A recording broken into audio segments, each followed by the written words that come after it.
Chart pattern के अंदर आपने काफ़ी इंपॉर्टेंट पैटर्न को आपने समझा होगा, लेकिन आज हम जिस पैटर्न के बारे में हम बात करते हैं वो जो पैटर्न है वो आपको कंटिन्यू का आपको सिग्नल देता है। वो आपको पहले से ही बताता है कि यहाँ पे पोजीशन जो है आप होल्ड कर सकते हैं।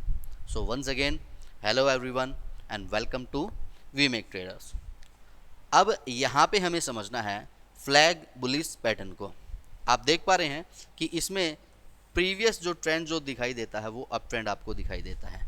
प्रीवियस ट्रेंड आपको अप ट्रेंड आपको दिखाई देता है। इसको आप फ्लैग पोल भी बोल सकते हैं।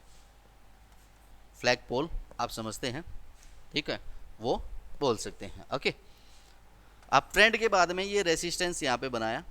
ओके, इसने एक हाई बनाया, यहाँ पे इसने एक रेसिस्टेंस बनाया। उसके बाद में आप देख सकते हैं प्राइस इस तरह से डाउन ट्रेंड के अंदर आया और यहाँ पे सपोर्ट लिया। सपोर्ट लेने के बाद में दोबारा डाउन की तरफ में गया और इस तरह से इसने दोबारा एक रेसिस्टेंस जो है यहाँ पे बनाया। दोबारा डाउन की तरफ में आया, सपोर्ट यहाँ पे बनाया। इसमें समझने वाली बात ये है कि हमें यहाँ पे ट्रेंडिंग रेसिस्टेंस, ट्रेंडिंग सपोर्ट, ध्यान दीजिएगा दोस्तों, ट्रेंडिंग रेसिस्टेंस और ट्रेंडिंग सपोर्ट डाउन की तरफ में इस तरह से आपको दिखाई देंगी और ये आपका क्या बन गया है, फ्लैग बन गया है। आपको ध्यान दीजिएगा, ये आपका फ्लैग पोल हुआ और ये आपका फ्लैग बन गया है। समझ में आ रहा है? ओके, कंटिन्यू का सिग्नल किस तरह से देता है, क्योंकि जो आपने प्रीवियस आपने ट्रेंड देखा वो आपने क्या था, अप ट्रेंड था। ओके, तो हमें क्या करना है, अभी रेसिस्टेंस के अंदर ब्रेकआउट होने के बाद में सिंपली समझिएगा, ये रेसिस्टेंस के अंदर मान लीजिए ब्रेकआउट हुआ, उसके नेक्स्ट कैंडल के अंदर हमें क्या करना है, बाय करना है। नेक्स्ट कैंडल के अंदर हमें क्या करना है, बाय करना है। और जिस कैंडल के अंदर ब्रेकआउट हुआ है उसके लो का हमें यहाँ पे सिंपली स्टॉप लॉस लगा देना है। उसके लो का स्टॉप लॉस लगा देना है। टारगेट हमारा क्या होगा, हर बार आपको बताया है मैंने, रेसिस्टेंस और सपोर्ट, ए और बी समझिए।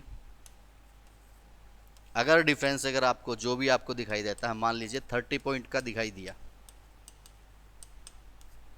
मान लीजिए 30 पॉइंट का डिफरेंस दिखाई दिया। ओके, अब यहाँ पे क्या है कि एक क्वेश्चन मेरे ही दिमाग में आ गया, मैं आपको बता देता हूँ। मान लीजिए काफ़ी कैंडिडेट ये समझते होंगे कि 30 पॉइंट एक्चुअली ये है क्या।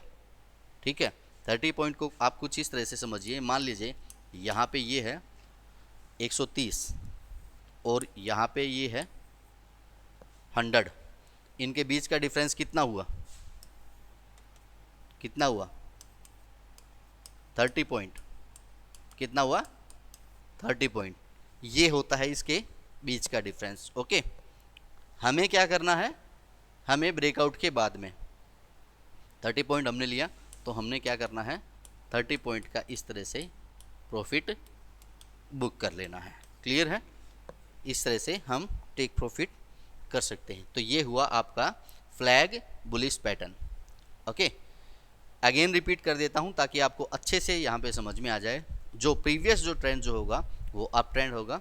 अब ये क्योंकि आपका कंटिन्यू का आपको सिग्नल देता है, ओके, ये आपका फ्लैग पोल हुआ, आप इसको फ्लैग पोल बोल सकते हैं। और इस तरह से ट्रेंडिंग सपोर्ट और ट्रेंडिंग रेसिस्टेंस ये बनाएगा और उस रेंज के अंदर इस तरह से आपको ट्रेड करते हुए आपको दिखाई देगा। ये आपका फ्लैग जो है आपका बन के रेडी है। ब्रेकआउट हो गया, रेसिस्टेंस में ब्रेकआउट होने के बाद में उसके नेक्स्ट कैंडल के अंदर हमें क्या करना है जी, बाय करना है। रेसिस्टेंस के अंदर ब्रेकआउट जब भी होता है तो हम क्या करते हैं, हम बाय करते हैं। ओके, और उसके बाद में जिस कैंडल के अंदर ब्रेकआउट हुआ है उसके लो का हमें क्या करना है, स्टॉप लॉस लगाना है। Support and resistance point A से लेके पॉइंट बी तक का जो भी डिफरेंस है, मान लीजिए 30 पॉइंट का अगर डिफरेंस अगर यहाँ बनता है, 30 पॉइंट का हमें क्या करना है, टेक प्रॉफिट करना है। आई होप कि आपको ये अच्छे से समझ में आया होगा।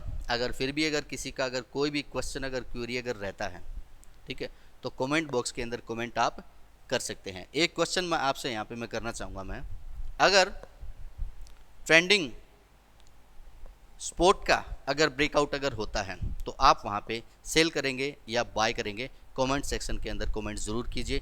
Thank you very much.